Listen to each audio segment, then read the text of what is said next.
নমস্কার বন্ধুগণ, কেমন আছো সবাই? আজ একটু কাজের সূত্রে বাইরে গেছিলাম। এই কদিন ধরে গরমটা একটু বেশিই পড়েছে, কি তাই না? যাই হোক, বাস ধরে যাব বলে আমি কিন্তু গন্তব্যস্থলের দিকে রওনা দিয়ে ফেলেছি। ছবিটি দেখে তোমরা বুঝেই গেছো আমি কোথায় গেছিলাম। হ্যাঁ, আমি গেছিলাম আইটিসি রয়্যাল বেঙ্গল হোটেলে। জায়গাটি কলকাতার মোস্ট পপুলার হোটেলসের মধ্যে কিন্তু একটি জায়গা। আর 5টি 5 স্টার হোটেলের মতোই এটিরও ভেতরটি চারিদিকটা খুবই ঝাঁ চকচকে এবং সুন্দর অ্যাম্বিয়েন্স। আমি তো চারিদিকটা ঘুরে ঘুরে দেখছিলাম। আসলে আমি জায়গাটিতে গেছিলাম অ্যাজ আ মেকআপ আর্টিস্ট, আমার কিছু ক্লায়েন্টসের বুকিং ছিল সেই কারণেই।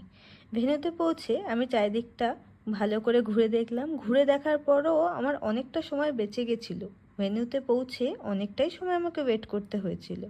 অ্যাট লাস্ট অনেকক্ষণ ধরে ওয়েট করার পর আমি যা সব কিছু গুছিয়ে নিয়েছিলাম, তারপরে কাজটা স্টার্ট করলাম। কাজ করতে করতে অনেকটাই বেলা হয়ে গেছিলো। আর এই যে আয়নার সামনে ঢং করা আমি। যাই হোক, কিছুটা কাজ শেষ করে চলে গেছিলাম একটু রিফ্রেশমেন্ট নিতে। রিফ্রেশমেন্টের জায়গাটা এত সুন্দর সাজানো দেখে ভাবলাম, বাবা, এখানেও এত সুন্দর সাজানো, চারিদিকটা এতটাই অর্গানাইজ যে আমার তো দেখতে খুবই ভালো লাগছিল। যাই হোক, কিছু রিফ্রেশমেন্ট নিয়ে চলে গেছিলাম চা নিয়ে। আচ্ছা, বাঙালি হয়ে চা খাবো না, এটা কি হয় বলুন তো?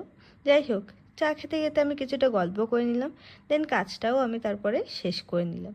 আর এই যে ইনি আমার ম্যাম, এনার সাথেই আমি অধিকাংশ জায়গায় কাজে যাই। তারপর আর কি, আমাদের ক্লায়েন্টসের বারাতও চলে এসেছিলো। তারপর সেটা দেখতে দেখতেই আমরা বাড়ির দিকে বেরিয়ে গেছিলাম। আচ্ছা, রাতের আইটিসি রয়্যাল বেঙ্গলটা কিন্তু দেখতে খুবই সুন্দর লাগে। যদিও বা আমি কাছ থেকে কখনোই দেখিনি, আজকেই ফার্স্ট দেখলাম। দেখে কিন্তু একটা অন্যরকম লাগলো।